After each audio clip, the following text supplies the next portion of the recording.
नमस्कार दोस्तों, मैं आपका दोस्त राम रघुवंशी स्वागत करता हूं आपके अपने YouTube channel online study with DK पर। हम कवर करने वाले हैं बहुत ही शानदार टॉपिक के बारे में, जो कि है भारत में वन। प्यारे बच्चों, आज की इस क्लास में हम चर्चा करने वाले हैं भारत में वन और प्राकृतिक वनस्पति के बारे में। तो आज के इस टॉपिक से हमने लिए हैं टोटल 60 प्रश्न। और प्यारे बच्चों, यदि आप लोगों ने हमारी वीडियो क्लास नहीं देखी है तो पिछली वीडियो क्लासेस देखिएगा, जिसमें हमने आप लोगों को कई सारे टॉपिक कवर करवाए हैं।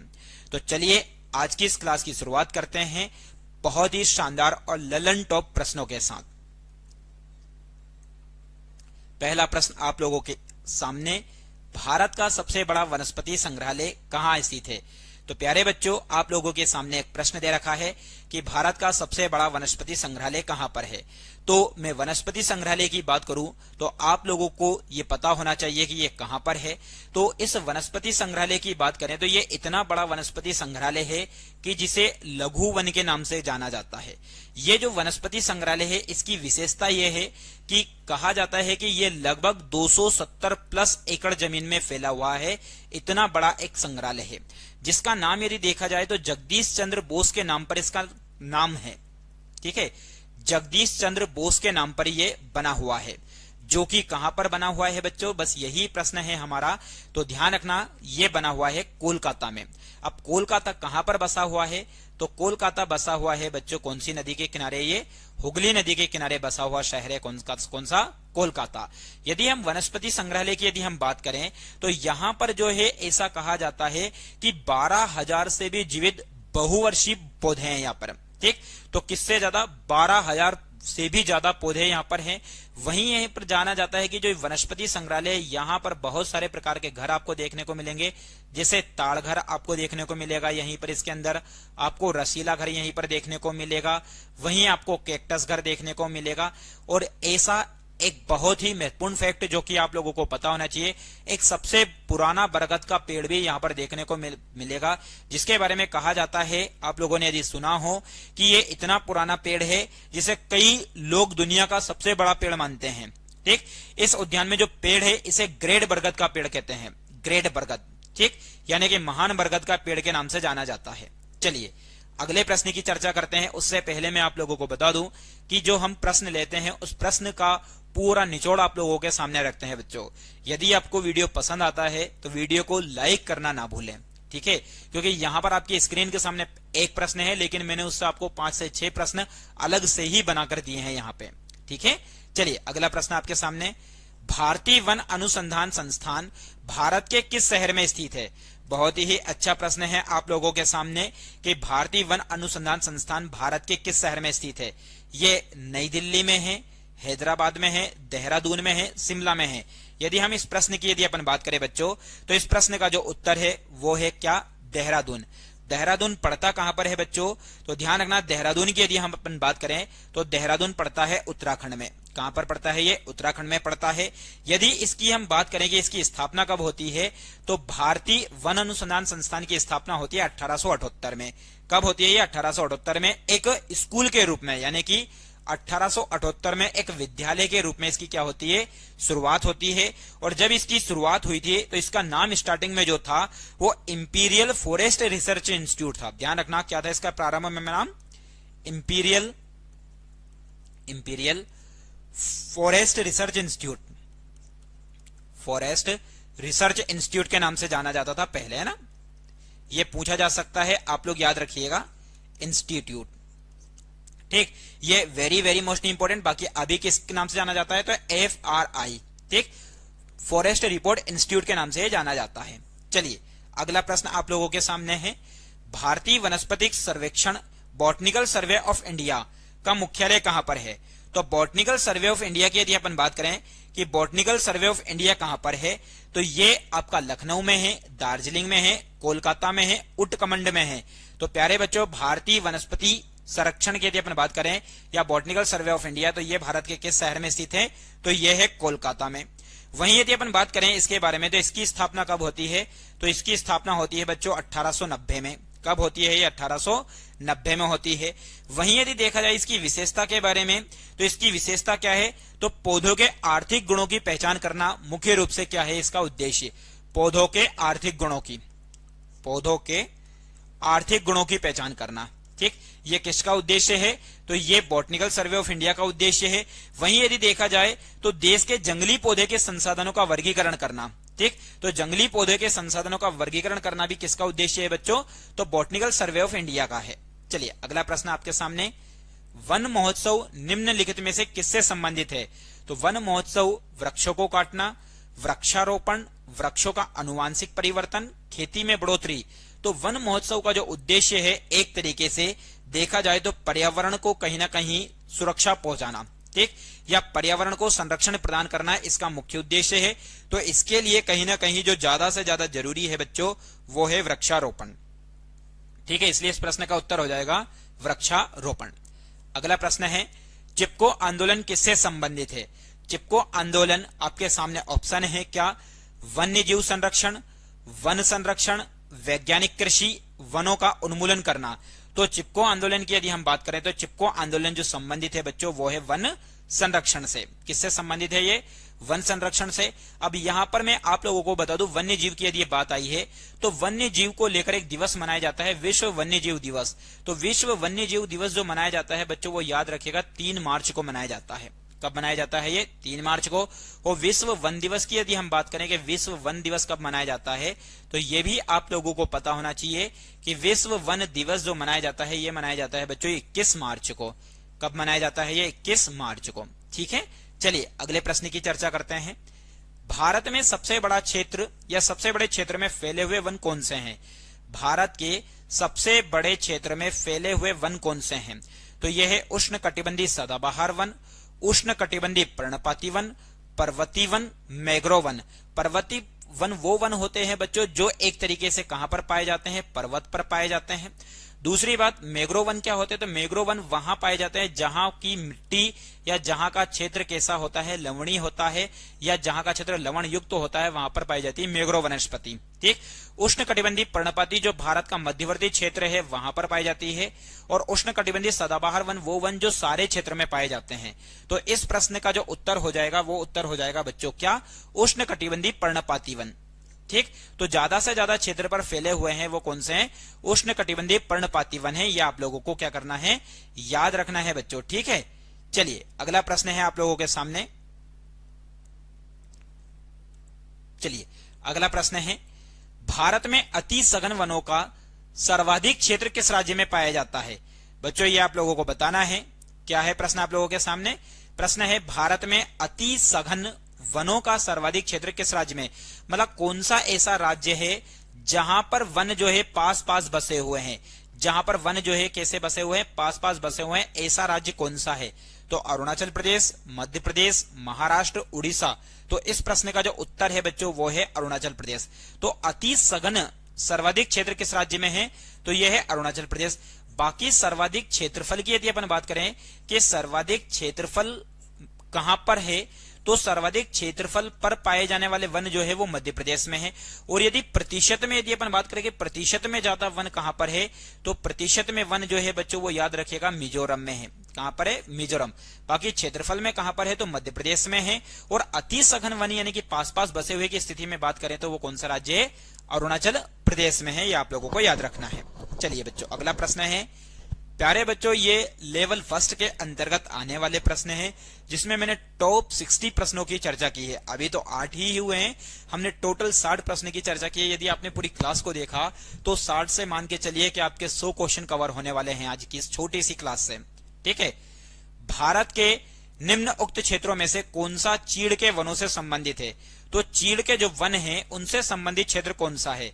रुहेलखंड है, बुंदेलखंड है, झारखंड है, उत्तराखंड है।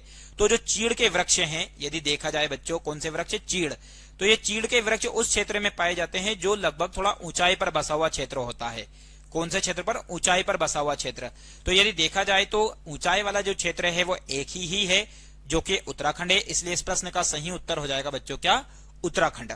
ठीक है, चलिए अगला प्रश्न आप लोगों के सामने, भारत के निम्न राज्यों में से किसमें सागौन का वन पाया जाता है? सागौन का वन ज्यादातर मात्रा में कहां पर पाया जाता है? तो मध्य प्रदेश में, उत्तर प्रदेश में, झारखंड में, कर्नाटक में। तो सागौन के जो वृक्ष ज्यादातर पाए जाते हैं बच्चों, वो पाए जाते हैं भारत के एक राज्य मध्य प्रदेश में। ठीक, इस मध्य प्रदेश में यदि देखा जाए तो ज्यादा से ज्यादा वृक्ष भी पाए जाते हैं और ज्यादा से ज्यादा वन भी पाए जाते हैं, इसलिए कहा जाता है वनों का राज्य। एग्जाम में कभी कभी आ जाए आपके सामने ये कि वनों का राज्य किस राज्य को कहते हैं, तो वनों का राज्य कहते हैं मध्य प्रदेश को, क्योंकि क्षेत्रफल में सबसे ज्यादा वन यदि कहीं पर है तो वो कहां पर है, मध्य प्रदेश में ही है। ठीक है, वहीं यदि अपन बात करें तो मध्य प्रदेश में एक और चीज आप लोगों को मैं बता दूं कि मध्य प्रदेश को टाइगर स्टेट भी कहते हैं। क्या बोलते हैं बच्चों, इस राज्य को टाइगर स्टेट भी कहते हैं। वहीं इस राज्य को यदि देखा जाए तो इस राज्य को सोया स्टेट भी कहते हैं। कौन सा स्टेट कहते हैं बच्चों, सोया स्टेट भी, क्योंकि यहाँ पर टाइगर की संख्या ज्यादा है इसलिए टाइगर स्टेट, यहाँ पर सोयाबीन का उत्पादन ज्यादा होता है इसलिए सोया स्टेट कहते हैं। ठीक है, चलिए अगला प्रश्न आपके सामने, भारत में चंदन की लकड़ी के लिए प्रसिद्ध राज्य, ये चंदन की लकड़ी के लिए प्रसिद्ध राज्य जो है वो कौन सा है, असम है, केरल है, कर्नाटक है, पश्चिम बंगाल है।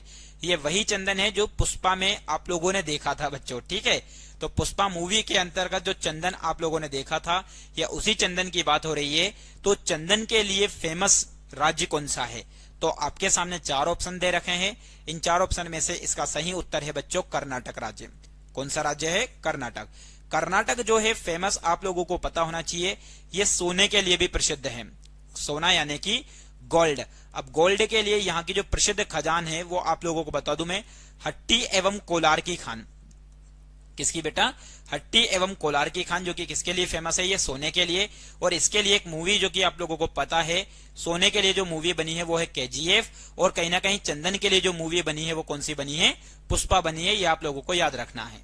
चलिए अगला प्रश्न है, भारत में उष्णकटिबंधी सदाबहार वन कहां पर पाए जाते हैं। उष्णकटिबंधी सदाबहार वन जो है वो कहां पर पाए जाते हैं, केरल में, आंध्र प्रदेश में, मध्य प्रदेश में, उड़ीसा में। तो इस प्रश्न का सही उत्तर जो होगा बच्चों वो होगा केरल, यानी कि भारत में उष्णकटिबंधी सदाबहार वन कहां पर पाए जाते हैं, केरल में। भारत के केरल राज्य की यदि अपन बात करें तो भारत का जो ये वाला घाट है, इस घाट को बोलते हैं पश्चिमी घाट। तो पश्चिमी घाट पर सबसे नीचे की तरफ बसा हुआ जो राज्य है ये वाला, ये राज्य है केरल। कहा जाता है कि जब सबसे पहले मानसून आता है तो मानसून सबसे पहले जिस राज्य में प्रवेश करता है वो राज्य कौन सा है, केरल है बच्चों। ठीक है, चलिए अगला प्रश्न है, निम्नलिखित में से भारत का कौन सा क्षेत्र उष्णकटिबंधी सदाबहार वन से ढका हुआ है। मतलब ऐसा कौन सा क्षेत्र है जो उष्णकटिबंधी सदाबहार वन से ढका हुआ है। तो गुजरात का अर्धशुष्क क्षेत्र, पूर्वी घाट, पश्चिमी घाट, मध्य प्रदेश। तो उष्णकटिबंधी सदाबहार वनों से ढका हुआ जो क्षेत्र है बच्चों वो है पश्चिमी घाट। कौन सा घाट है, पश्चिमी घाट। अब ये पश्चिमी घाट कहां पर है, तो आप लोगों को मैप में जरा मैं बता दूं तो जैसे भारत का ये दक्षिण वाला हिस्सा है, इस घाट को बोलते हैं बच्चों पूर्वी घाट। ठीक, और इसी के जस्ट साइड में यदि देखोगे तो इस घाट को बोलते हैं पश्चिमी घाट। इस पश्चिमी घाट की यदि हम बात करें बच्चों तो ये ऐसा घाट है जो एक समानांतर है।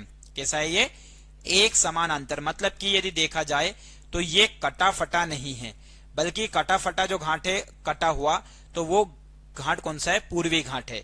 तो इस घाट में यदि देखोगे तो कौन सा क्षेत्र पाया जाता है या कौन से वन, तो उष्णकटिबंधी सदाबहार वन पाए जाते हैं।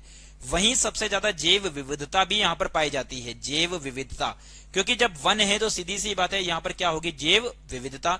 भारत में 3 हॉटस्पॉट है। भारत में यदि देखा जाए तो कितने हॉटस्पॉट है बच्चों, 3 हॉटस्पॉट है। उन 3 हॉटस्पॉट में से एक हॉटस्पॉट कौन सा है, पश्चिमी घाट है। ठीक है, चलिए अगला प्रश्न आप लोगों के सामने 13वें नंबर का प्रश्न है, निम्न में से किन पहाड़ियों पर उष्णकटिबंधी सदाबहार वन पाए जाते हैं। मतलब कौन सी ऐसी पहाड़ी है जिस पर उष्णकटिबंधी सदाबहार वन पाए जाते हैं। तो नीलगिरी पहाड़ी पर, अरावली पहाड़ी पर, राजमहल पहाड़ी पर, शिवालिक पहाड़ी पर। प्यारे बच्चों, मैं आप लोगों को छोटे से मैप में बता दूं कि कौन सी पहाड़ी कहां पर स्थित है, ताकि एग्जाम में कभी आए तो आप इस प्रश्न को गलत ना करो। तो थोड़ा सा मैप जैसा बन रहा है ऐसा समझने की कोशिश करिएगा। जैसे नीलगिरी, तो भारत का जो दक्षिणतम क्षेत्र है बच्चों यहाँ पर, तो जैसे केरल, कर्नाटक, तमिलनाडु की सीमा वाले क्षेत्र पर है, यहाँ पर कौन सी पहाड़ी, नीलगिरी पहाड़ी, आप याद रखिएगा। भारत में शिवालिक यानी कि हिमालय वाले क्षेत्र में यदि आप देखोगे तो यहाँ पर जो पहाड़ी मिलेगी ये मिलेगी शिवालिक। राजस्थान वाले क्षेत्र में यानी कि यहाँ पर जो पहाड़ी मिलेगी बच्चों वो याद रखिएगा, वो मिलेगी अरावली। ठीक है, और वहीं यदि देखा जाए एक और है राजमहल। तो कहीं ना कहीं आप लोगों ने यदि सुना हो राजमहल गारोगे, या राजमहल करोगे तो कहीं ना कहीं एक इधर की तरफ जो छोटा नागपुर का पठार है, यहीं पर आपको मिलने की भी है एक पहाड़ी जिसका नाम है राजमहल की पहाड़ी। बच्चों ये है राजमहल की पहाड़ी, ठीक है। और एक है राजपीपला की पहाड़ी। तो यहां पर आप देखोगे सतपुड़ा का सबसे पश्चिमी हिस्सा जिसे राजपीपला की पहाड़ी कहते हैं, तो ये अलग अलग है। तो इस प्रश्न का जो उत्तर है बच्चों वो है नीलगिरी की पहाड़ी। कौन सी पहाड़ी? नीलगिरी। और इसी नीलगिरी पहाड़ी की सबसे ऊंची चोटी जो है वो है बेटा डोडो बेट्टा। कौन सी है? डोडो बेट्टा। ये आप लोगों को ध्यान रखना है, सबसे ऊंची चोटी नीलगिरी पहाड़ी की। चलिए अगला प्रश्न है, गंगा ब्रह्मपुत्र डेल्टा क्षेत्र का वन निम्नलिखित में से किस नाम से जाना जाता है? मतलब जो गंगा और ब्रह्मपुत्र नदी है, जब ये दोनों नदी मिलती है तो इन दोनों को संयुक्त रूप से बोला जाता है पद्मा। और यहाँ पर पद्मा के बाद ये दुनिया का सबसे बड़ा डेल्टा बनाती है जो कि है बच्चों सुंदरवन डेल्टा। कौन सा डेल्टा है? सुंदरवन डेल्टा है, ये आप लोगों को पता होना चाहिए। तो इस सुंदरवन डेल्टा में जो वनस्पति पाई जाती है, इस वनस्पति को जिस नाम से जाना जाता है बच्चों वो है मानसून वन, वर्षा वन, पतझड़ वन या सुंदरवन। तो यहां पर पाए जाने वाले वनों को बोलते हैं सुंदरवन। और ये सुंदरवन यदि देखा जाए तो ये किस प्रकार के वन है ये? तो बच्चे ध्यान रखना, ये है मैंग्रोव वन। कौन से वन है ये? मैंग्रोव वन है, ये आप लोगों को ध्यान रखना है। इनकी छाल जो होती है मैंग्रोव वन की, इनकी छाल जो होती है, ये खाल की यदि हम बात करते हैं, इनकी छाल होती है नमकीन बच्चों। कैसी होती है ये? नमकीन। चलिए अगला प्रश्न आप लोगों के सामने, गंगा ब्रह्मपुत्र के डेल्टा क्षेत्र में किस वृक्ष की अधिकता के कारण इसे सुंदरवन कहा जाता है? बहुत ही अच्छा और शानदार प्रश्न है। ऑप्शन है आपके सामने चंदन, अगला है शीशम, अगला है सुंदरी, इनमें से सभी। तो कौन से वनों के कारण या कौन से वृक्ष के कारण सुंदरवन कहा जाता है? तो यहां पर जो पाए जाने वाले वृक्ष हैं वो है सुंदरी वृक्ष। कौन से वृक्ष हैं बच्चों? सुंदरी वृक्ष है, जिसके कारण कहीं ना कहीं इस क्षेत्र को क्या बोला जाता है? सुंदरवन कहा जाता है। ठीक है। चलिए अगला प्रश्न है, सुंदरी वृक्ष निम्नलिखित में से किसकी एक विशेष प्रकार की वनस्पति है? मतलब जो सुंदरी वृक्ष है ये किस प्रकार की वनस्पति है? तो ज्वारी वन है, कंटक वन है, पर्वत वनस्पति है, टेगा वनस्पति है। तो प्यारे बच्चों जो सुंदरी वृक्ष है, यदि हम इनकी चर्चा करें तो ये किस प्रकार के वन है? ज्वारी वन। ज्वारी वन को ही अभी मैंने आप लोगों को बताया कि ज्वारी जो वन होते हैं इन्हीं वनों को बोला जाता है मैंग्रोव वन। कौन सा वन कहा जाता है बच्चों? मैंग्रोव वन कहा जाता है, यह आप लोगों को याद रखना है। ठीक है। चलिए अगला प्रश्न है आपके सामने, विश्व में सबसे बड़ा गरान वन निम्न में से कौन सा है? गरान वन, अब आप लोगों के सामने ये गरान वन शब्द जैसे ही आया तो आप बहुत ज्यादा कंफ्यूज हो गए। तो प्यारे बच्चों आप लोगों को कंफ्यूज नहीं होना है, क्योंकि गरान वन को भी एक तरीके से बोला जाता है मैंग्रोव वन। मैंने कहा है आप लोगों से कि मैं इस टॉपिक के अंतर्गत उन सभी प्रश्नों को लेकर आने वाला हूं जो वन से जुड़े हुए हैं। आपने यदि इस क्लास को देख लिया बच्चों तो दूसरी क्लास आपको देखने की जरूरत ही नहीं है, क्योंकि वन का टॉपिक पूर्ण तरीके से आप लोगों का क्लियर होने वाला है। प्यारे बच्चों लेवल फर्स्ट के अंतर्गत हम बहुत ही शानदार टॉपिक को कवर कर रहे हैं। यदि आप लोगों ने अभी क्लासेस को नहीं देखा है तो एक बार क्लासेस को जरूर देखिएगा। डेली शाम को 8 बजे यहाँ पर आप लोगों के लिए पर्यावरण अध्ययन की क्लासेस मिलती है बच्चों। ठीक है। तो विश्व में सबसे बड़ा गरान वन निम्न में से कौन सा है? तो ऑप्शन है आपके सामने अफ्रीका वन है, अल्पाइन वन है, सुंदर वन है, ऑस्ट्रेलियाई वन है। तो इस प्रश्न का जो उत्तर है बच्चों वो है सुंदरवन। कौन सा वन है? सुंदरवन। चलिए अगला प्रश्न आपके सामने, गरान वन होते हैं, गरान वन ऊंचे पर्वत पर होते हैं, बर्फीले मैदानों में होते हैं, तटी दलदल में होते हैं या भीतरी पठारों में होते हैं? तो अब आप लोगों को मैं बता चुका हूं 2 से 3 बार कि गरान वन, मैंग्रोव वन कहां पाए जाते हैं, इनकी खाल नमकीन क्यों होती है। तो सीधी सी बात है, इस प्रश्न का जो उत्तर होगा बच्चों वो क्या होगा? तटी दलदल वाले क्षेत्र में ये पाए जाते हैं। कहां पर पाए जाते हैं? ये तटी दलदल वाले वनों क्षेत्र में पाए जाते हैं। अगला प्रश्न है, भारत में मैंग्रोव वनस्पति मुख्यतः पाई जाती है, कहां पर ये पाई जाती है? ठीक है। तो ये मालाबार तट में, सुंदरवन तट में, कच्छ के रण क्षेत्र में, दंडकारण्य के पठार में। भारत की मैपिंग यदि हम देखें तो उस भारत की मैपिंग के अंतर्गत कौन सा क्षेत्र कहां पर है, तो ये आप लोगों को मैं बता दूं कि कहां पर कौन सा क्षेत्र है। तो कच्छ का रण, तो गुजरात वाले एरिया में यदि हम देखेंगे तो यहां पर है बच्चों कौन सा? कच्छ का रण क्षेत्र है। यहां पर पश्चिम बंगाल वाले क्षेत्र में यदि देखेंगे, कहां पर? पश्चिम बंगाल, तो यहां पर आपको सुंदरवन मिलेगा। वहीं ये वाला जो तट है बच्चों, इस वाले तट को बोलते हैं कौन सा? तो ध्यान रखना, इस वाले तट को बोलते हैं मालाबार तट, केरल वाले क्षेत्र में। और यहां पर जो पठार पड़ता है, इस पठार का नाम है दंडकारण्य का पठार। ठीक है। तो इन चारों ऑप्शन में से यदि देखा जाए तो कहां पर मैंग्रोव वनस्पति पाई जाती है, तो बच्चों मैंग्रोव वनस्पति पाई जाती है सुंदरवन वाले क्षेत्र में। कौन से क्षेत्र में? सुंदरवन क्षेत्र में। चलिए अगला प्रश्न है, सुंदरवन के जंगल को क्या कहा जाता है? तो सुंदरवन के जंगल को गुल्म जंगल कहते हैं, मैंग्रोव कहते हैं, पर्णपाती जंगल कहते हैं या टुंड्रा कहते हैं। तो इस प्रश्न का जो उत्तर हो जाएगा बच्चों वो क्या हो जाएगा? मैंग्रोव कहते हैं। क्या कहते हैं? मैंग्रोव। चलिए, मैंग्रोव की खेती के लिए निम्नलिखित में से कौन सा क्षेत्र प्रसिद्ध है? हर प्रश्न अलग अलग है, अलग अलग तरीके से पूछा जा सकता है, इसलिए आप लोगों के सामने सारे प्रश्न लेकर आया हूं बच्चों। तो इसलिए पूरी क्लास को देखिएगा, लास्ट तक बने रहिएगा, क्योंकि लास्ट तक बहुत ही शानदार शानदार प्रश्न आप लोगों के सामने रखे हैं। तो दक्षिण का 24 परगना का सजने खाली जंगल, कलिंप पांग का लावा जंगल, उड़ीसा का दंडकारण्य जंगल, उत्तर प्रदेश का कार्बेट नेशनल पार्क। तो मैंग्रोव खेती के लिए निम्नलिखित में से कौन सा क्षेत्र प्रसिद्ध है? तो इसके लिए जो प्रसिद्ध क्षेत्र है बच्चों वो ध्यान रखना, दक्षिण 24 परगना का सजने खाली जंगल। ठीक है। चलिए अगला प्रश्न आप लोगों के सामने, मैंग्रोव वनों पर वैश्विक तापन का क्या प्रभाव होगा? तो जो मैंग्रोव वन है उस पर वैश्विक तापन का क्या प्रभाव होगा?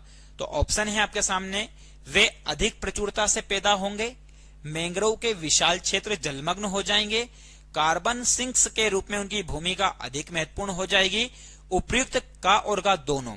तो इस प्रश्न का जो उत्तर होने वाला है बच्चों वो हो जाएगा आपका उपयुक्त का और का दोनों। मतलब वे अधिक प्रचुरता से पैदा होंगे और कार्बन सिंक्स के रूप में उनकी भूमिका अधिक महत्वपूर्ण हो जाएगी, ये आप लोगों को ध्यान रखना है। ठीक है बच्चों।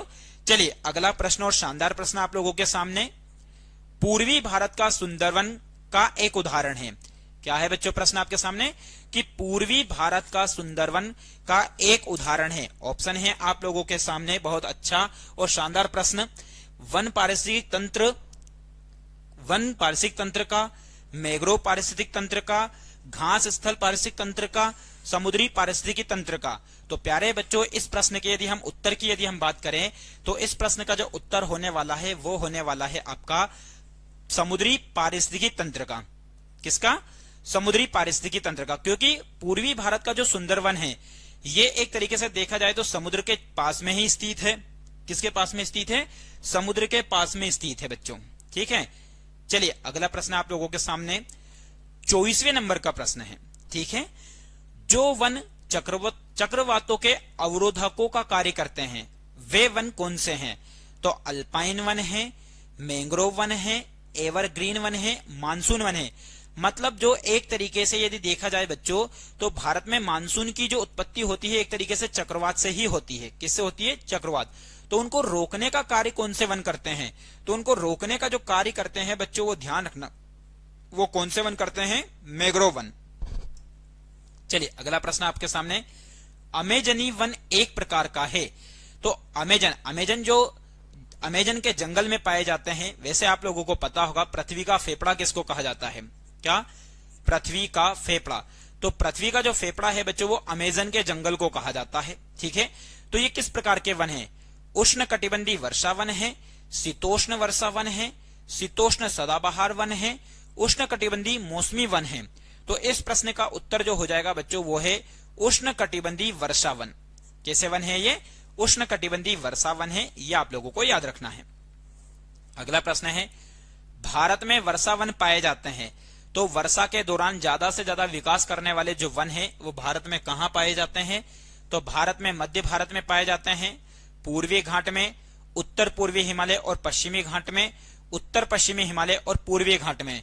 तो इस प्रश्न का उत्तर होगा बच्चों उत्तर पूर्वी हिमालय और पश्चिमी घाट में पाए जाते हैं। कौन से वन? ये वर्षा वन पाए जाते हैं। अब उत्तर पूर्वी हिमालय से बात आप लोगों को पता होगा कि भारत का जो उत्तर पूर्वी एरिया है उसमें क्षेत्र पड़ता है मासिनराम। कौन सा? मासिनराम। तो दुनिया की सबसे ज्यादा वर्षा यदि देखा जाए तो कहां पर होती है? मासिनराम में होती है, ये आप लोगों को याद रखना है।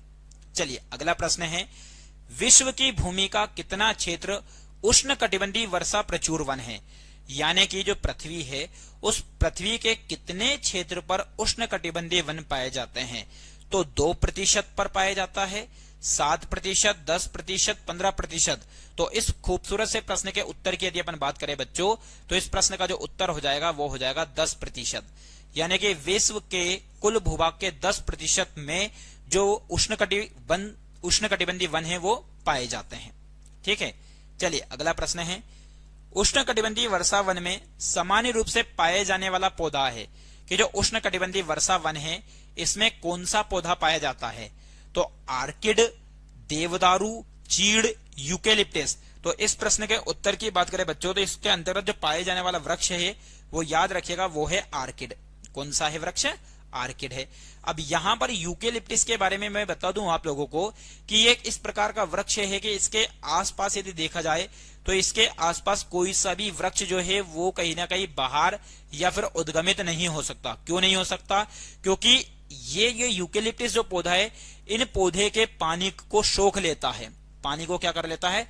सोख लेता है। इसलिए ये जो यूकेलिप्टस पौधा है इसे दूसरे छोटे छोटे पौधों के लिए एक तरीके से घातक माना जाता है। ठीक है, चलिए अगला प्रश्न है, वर्षा वन में किसी पेड़ के छत्र के नीचे जो वनस्पति उगती है उसे क्या कहते हैं? वर्षा वन में किसी पेड़ के नीचे जो वनस्पति उगती है उसे क्या कहते हैं? उसे क्राउन कहते हैं, छत्र कहते हैं, अंडर स्टोरी कहते हैं या वनतल कहते हैं? तो इस प्रश्न के यदि हम उत्तर की बात करें बच्चों तो उसे बोलते हैं अंडर स्टोरी। बहुत ही अच्छा प्रश्न है, शानदार प्रश्न है। ये रीट के एग्जाम में पूछा भी गया है और हो सकता है आने वाले एग्जाम में पूछ भी लिया जाए। तो बच्चों ऐसे प्रश्नों को आप जरूर नोटिस करिएगा और इनको नोट कर लीजिएगा। चलिए अगला प्रश्न आप लोगों के सामने है, सदाबहार बरसाती वन मुख्यतः कितनी सुवितरित वार्षिक क्षेत्रों में पाए जाते हैं? यानी कि सदाबहार बरसाती वन जो है मुख्यतः कौन से वर्षा के क्षेत्रों में पाए जाते हैं या कितनी वर्षा वाले क्षेत्र में पाए जाते हैं? 50 सेंटीमीटर से कम वर्षा वाले क्षेत्र में, 50 से 100 सेंटीमीटर, 100 से 200 सेंटीमीटर, 200 सेंटीमीटर से अधिक। तो सदाबहार बरसाती वन की यदि हम बात करें बच्चों तो 200 सेंटीमीटर से अधिक जहां पर बारिश होती है वहां पर ये पाए जाते हैं। अब भारत में यदि देखा जाए तो 100 से अधिक वर्षा में तो एक तो जो केरल वाला क्षेत्र है, कौन सा? केरल वाला क्षेत्र, यहां पर ज्यादा वर्षा होती है। दूसरा भारत में जो पचमढ़ी वाला जो क्षेत्र है, पचमढ़ी जो कि कहां पर पड़ता है बच्चों? मध्य प्रदेश, यहां पर 200 सेंटीमीटर से अधिक वर्षा है। कहीं न कहीं बात करें हम मासिन राम, ठीक, तो ये भी एक तरीके से 200 सेंटीमीटर से अधिक वर्षा वाला क्षेत्र है बच्चों।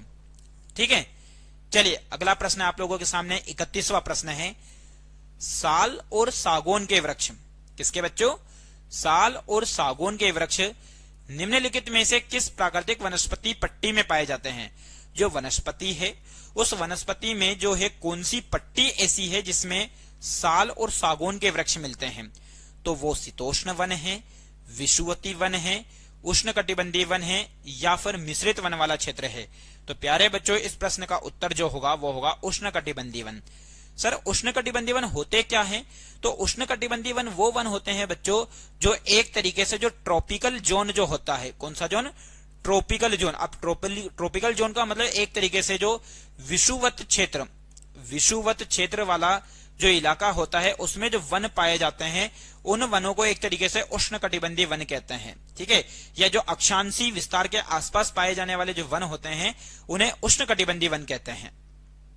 चलिए अगला प्रश्न है, एक आकलन के अनुसार शीतोष्ण क्षेत्र में केवल 1% वन नष्ट हुए हैं जबकि उष्णकटिबंधीय में लगभग 1% वन नष्ट हो गए हैं। तो 20%, 40%, 60%, 80%। तो इस प्रश्न का जो उत्तर होगा बच्चों वो होगा 40%। यानी कि शीतोष्ण में यदि 1% वन नष्ट हो रहे हैं तो उष्णकटिबंधीय में कितने हो जाएंगे? 40% हो जाएंगे। इसका रीजन क्या हो जाएगा? क्योंकि ऐसे क्षेत्रों में ज्यादा से ज्यादा बच्चों जंगल में क्या लगती है? तो जंगल में आग लग जाती है और जंगल में आग लगने की वजह से पूरा का पूरा जो क्षेत्र है वो एक तरीके से क्या हो जाता है? जलकर ध्वस्त हो जाता है। ठीक है, चलिए अगला प्रश्न है, वन कटाई की दर किसमें सबसे अधिक होती है? मतलब कौन सा ऐसा क्षेत्र है जहां पर वनों की कटाई ज्यादा होती है? उष्णकटिबंधीय जंगल में, अंचल मतलब जंगल, मरु क्षेत्र यानी कि मरुस्थलीय क्षेत्र में, शीतोष्ण कटिबंधीय यानी कि जो ठंडा क्षेत्र उसमें, या उत्तरी वन यानी उत्तर वाले क्षेत्र में पाए जाने वाले वनों में। तो सबसे ज्यादा कटाई जो होती है बच्चों वो होती है उष्णकटिबंधीय जंगल में। कौन से जंगल में होती है? उष्णकटिबंधीय जंगल में। चलिए अगला प्रश्न है, विश्व में किस भोजन उत्पाद की बढ़ती हुई क्षुधा उष्णकटिबंधीय वनोन्मूलन का प्रमुख कारण है? मतलब एक तरीके से कौन सा ऐसा भोज्य पदार्थ है जो कहीं ना कहीं उष्णकटिबंधीय वन्य उन्मूलन के लिए कारण है? तो सुअर का मांस है, शर्करा है, बकरे का मांस है या गोमांस है? तो प्यारे बच्चों इस प्रश्न का जो उत्तर हो जाएगा वो है गोमांस। क्या हो जाएगा?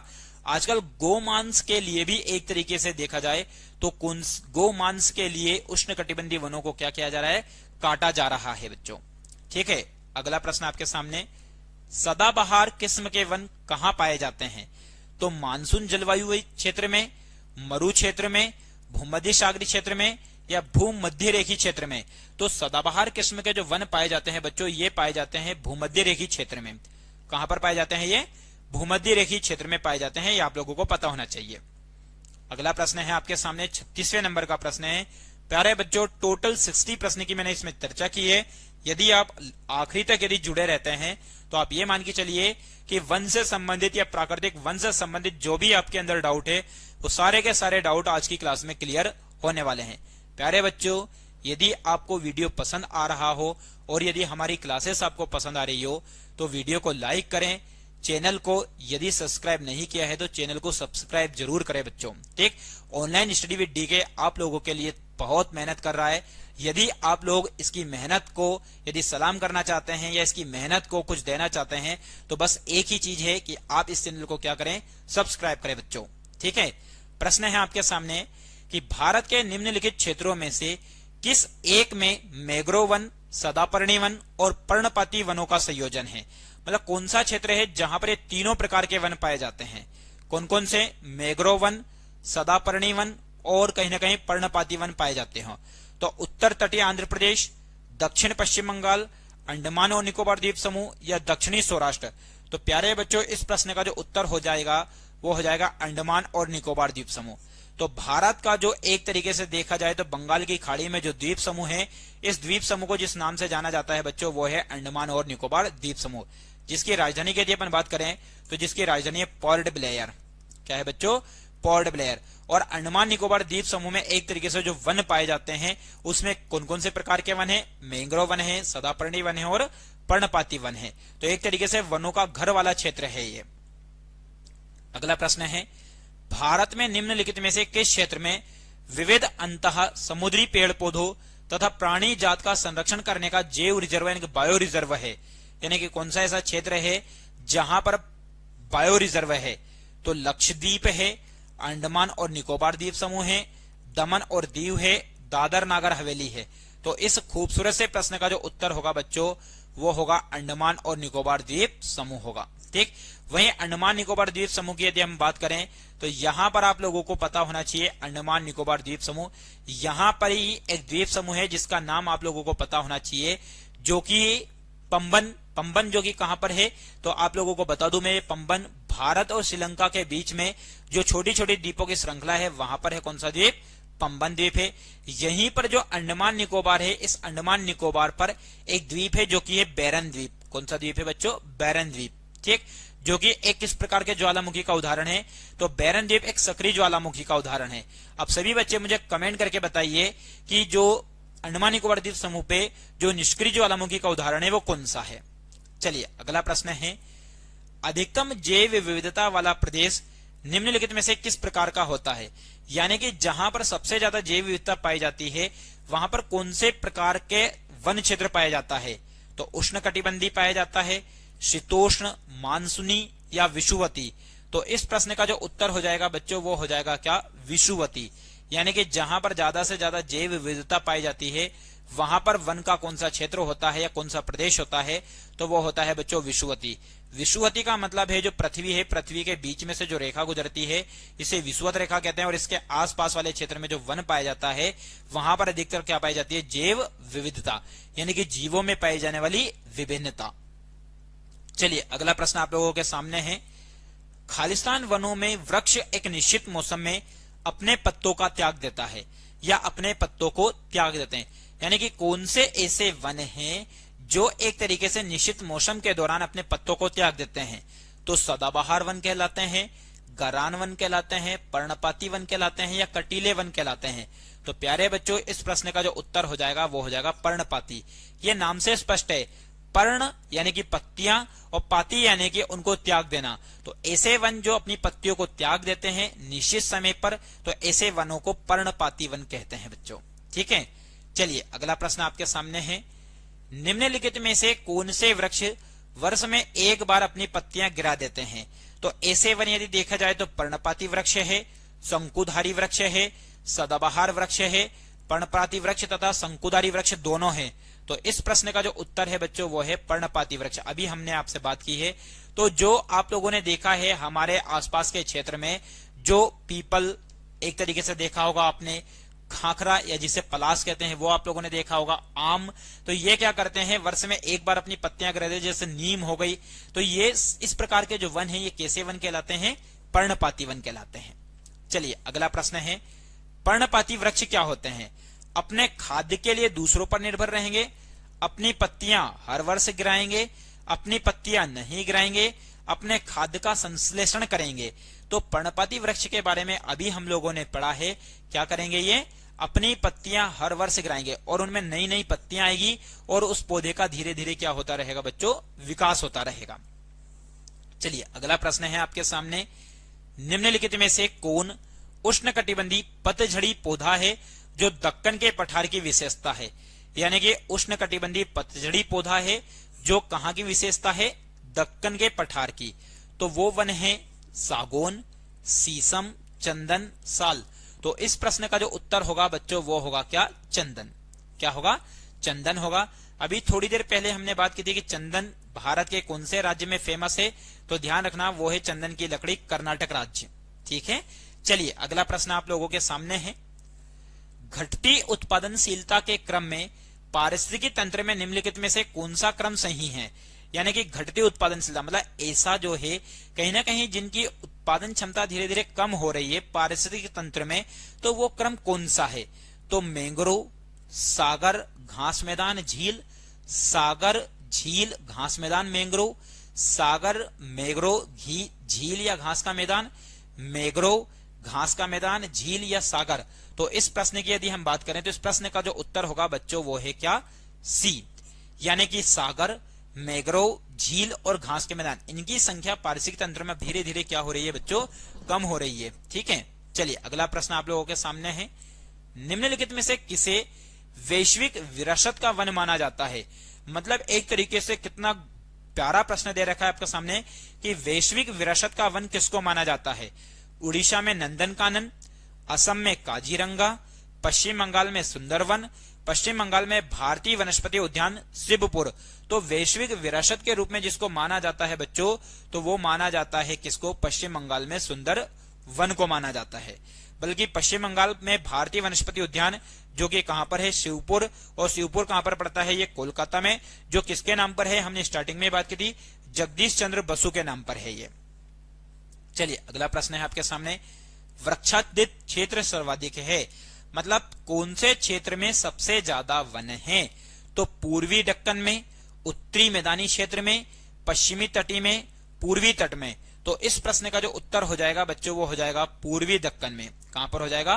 पूर्वी दक्कन में ज्यादा से ज्यादा क्षेत्र पर क्या है बच्चों? वन है। चलिए अगला प्रश्न है 46वें नंबर का प्रश्न, टोटल 60 प्रश्न है बच्चों। यदि यहां तक आप लोग आए हैं तो आगे भी आप लोगों को चलना है और पूरी क्लास को देखना है बच्चों। ठीक है, तभी आप लोगों के अंदर एक 60 ही नहीं बल्कि 100 प्रश्नों का संग्रह आप लोगों के पास होगा। क्षेत्रफल की दृष्टि से निम्नलिखित भारतीय राज्यों में सबसे अधिक वन आच्छादन किस राज्य का है? मतलब क्षेत्रफल में, किस में बात हो रही है? क्षेत्रफल में सबसे ज्यादा जो वन है वो किस राज्य में है? अरुणाचल प्रदेश, छत्तीसगढ़, मध्य प्रदेश, उड़ीसा।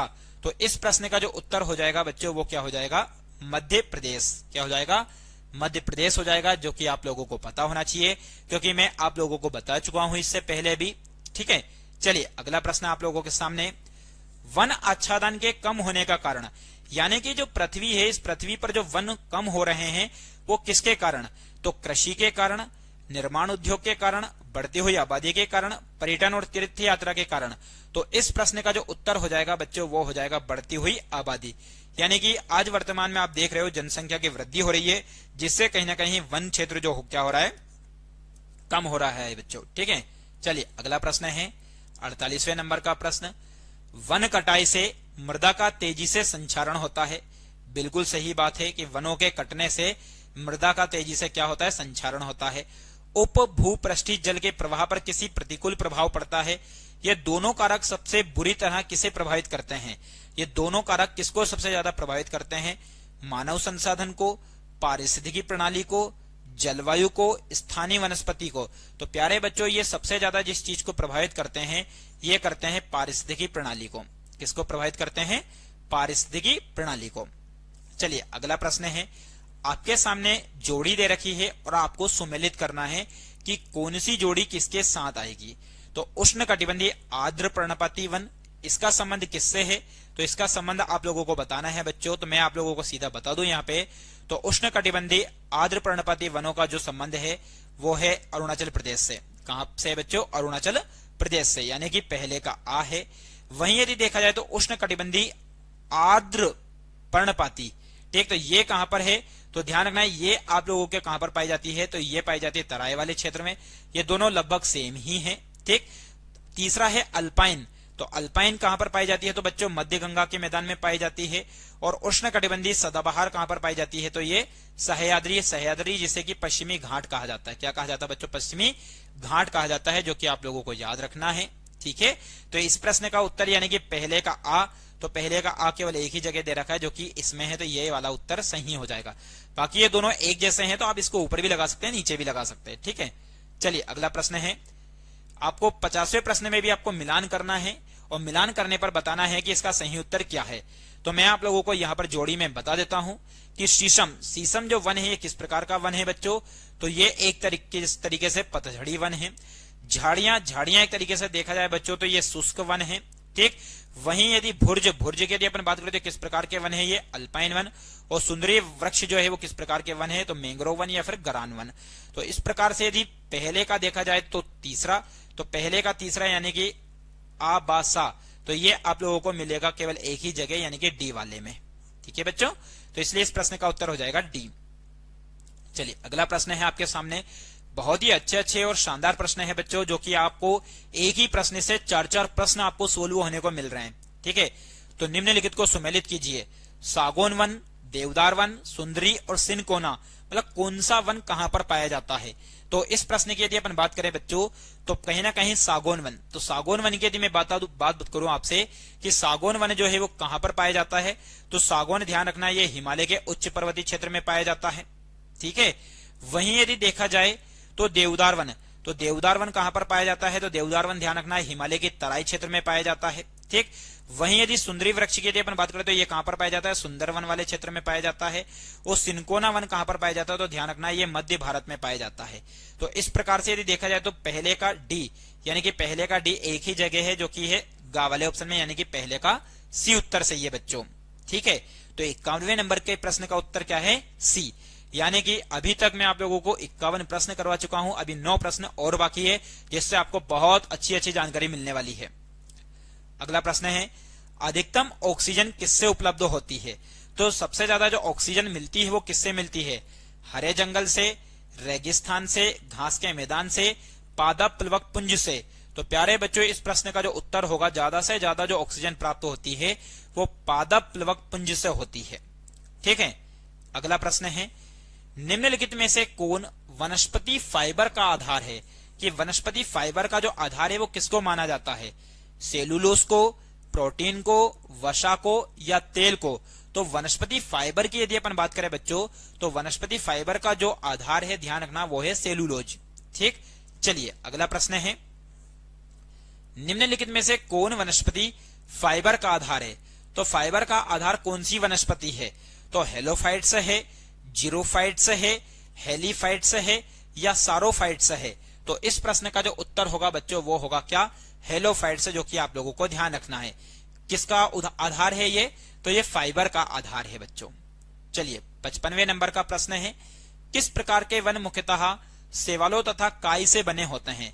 तो सेवाल और काई से बने हुए जो वन होते हैं वो कौन से वन है? तो टेगा वन है, टुंड्रा वन है, समशीतोष्ण वन है या उष्णकटिबंधीय सदाबहार वन है? तो इस प्रकार के वन यानी कि सेवाल और काई से जो बने हुए वन होते हैं बच्चों वो कौन से वन कहलाते हैं? तो टुंड्रा वन कहलाते हैं, जो कि ऊंचाई वाले क्षेत्र पर पाए जाते हैं। अगला प्रश्न है, आभासी वृक्ष रहित विरल वनस्पति कहां पाई जाती है? आभासी वृक्ष जो रहित विरल वनस्पति है वो कहां पाई जाती है? तो अल्पाइन क्षेत्र में, टुंड्रा क्षेत्र में, छप्पारल में या टेंगा में? तो इस प्रश्न का जो उत्तर हो जाएगा बच्चों वो हो जाएगा कहां पर? टुंड्रा क्षेत्र में। ठीक है, चलिए अगला प्रश्न आप लोगों के सामने है। 57वें नंबर का प्रश्न है कि विश्व की 25% भूमि को आच्छादित करने वाला सबसे बड़ा वन कौन सा है? यानी कि विश्व की कितने प्रतिशत भूमि? 25% भूमि को आच्छादित करने वाला सबसे बड़ा वन कौन सा है? तो उष्णकटिबंधीय वर्षा वन, साइबेरिया का टेगा, मानसून वन या यूरोप के शीतोष्ण कटिबंधीय वन? तो इस प्रश्न का जो उत्तर हो जाएगा बच्चों वो हो जाएगा साइबेरिया का टेगा वन। अब ये साइबेरिया कहां पर पाया जाता है? तो साइबेरिया जो क्षेत्र है बच्चों वो पाया जाता है रूस में। कहां पर पाया जाता है ये? रूस में। चलिए अगला प्रश्न है आप लोगों के सामने 58वें नंबर का प्रश्न है, दक्षिण अमेरिका की अमेजन द्रोण बेसिन के भूमध्य रेखीय वनों को क्या कहा जाता है? तो जो अमेजन है वो अमेजन द्रोण यानी कि अमेजन नदी का जो क्षेत्र है ये किस क्षेत्र में है? तो दक्षिण अमेरिका में है। अब दक्षिण अमेरिका में ही एक तरीके से अमेजन के जंगल है बच्चों, तो वहां पर जो भूमध्य रेखीय वन है उनको क्या कहा जाता है? सेल्वा कहा जाता है, टेगा कहा जाता है, टुंड्रा कहा जाता है या पंपास कहा जाता है? तो प्यारे बच्चों इस प्रश्न का जो उत्तर है वो है सेल्वा। क्या कहा जाता है उनको? सेल्वा। बाकी एक तरीके से जो अर्जेंटीना में जो घास के मैदान पाए जाते हैं, कहां पर बच्चों? अर्जेंटीना। तो अर्जेंटीना में जो घास के मैदान पाए जाते हैं उनको बोला जाता है पंपास बोला जाता है। चलिए अगला प्रश्न है आपके सामने, टेगा वन में कौन से वृक्ष होते हैं? जो टेगा वन होते हैं उनमें कौन से वृक्ष पाए जाते हैं? तो जड़ी बूटी वाले साकी वन वृक्ष, मृदु काष्ठ वृक्ष, मिले जुले वृक्ष या अल्पाइन वृक्ष? तो इस खूबसूरत से प्रश्न का जो उत्तर होने वाला है बच्चों वो मिले जुले वृक्ष, यानी कि जो टेगा वन है इसमें सभी प्रकार के मिले जुले वृक्ष पाए जाते हैं। ठीक है, अगला प्रश्न है 60वें नंबर का प्रश्न है कि सेल्वा होते हैं, सेल्वा क्या होते हैं? तो कनाडा के विस्तृत वन है, ब्राजील के विषुवती वर्षा वाले वन है, साइबेरिया के शंकु वृक्षी वन है या सदाबहार मानसूनी वन है? तो यदि देखा जाए तो सेल्वा जो बच्चों है वो क्या है? ब्राजील के विषुवती वर्षा वाले वन है। ठीक, चलिए अगला प्रश्न है, यानी कि आज की क्लास का अंतिम प्रश्न जो कि 61वें नंबर का प्रश्न है बच्चों। तो आप लोगों के सामने यहाँ पर टोटल 61 प्रश्न कवर किए हुए हैं। तो इस प्रश्न को देख लेते हैं, विश्व वन्यजीव निधि का शिलान्यास किस वर्ष किया गया? तो विश्व वन्यजीव निधि का शिलान्यास 1969, 1992, 1961, 1965। तो इस प्रश्न का जो उत्तर होगा बच्चों वो होगा 1961 होगा। बाकी मैंने आप लोगों को स्टार्टिंग में ही बताया कि विश्व वन्यजीव दिवस की यदि अपन बात करें कि विश्व वन्यजीव जो दिवस है बच्चों ये कब मनाया जाता है? तो विश्व वन्यजीव दिवस मनाया जाता है कितनी तारीख को? 3 मार्च को मनाया जाता है। ये आप लोगों को याद रखना है। ठीक, तो प्यारे बच्चों आज की इस क्लास में हमने टॉप 61 प्रश्न की चर्चा की है जो भारत में वन एवं प्राकृतिक वनस्पति से जुड़ा हुआ टॉपिक था। ठीक, उम्मीद करता हूं आप लोगों को वीडियो पसंद आया होगा। यदि वीडियो पसंद आया है तो वीडियो को लाइक करें, शेयर करें और चैनल को यदि सब्सक्राइब नहीं किया है तो चैनल को जरूर सब्सक्राइब करें। सभी लोगों का जुड़ने के लिए बहुत बहुत धन्यवाद। जय हिंद, जय भारत।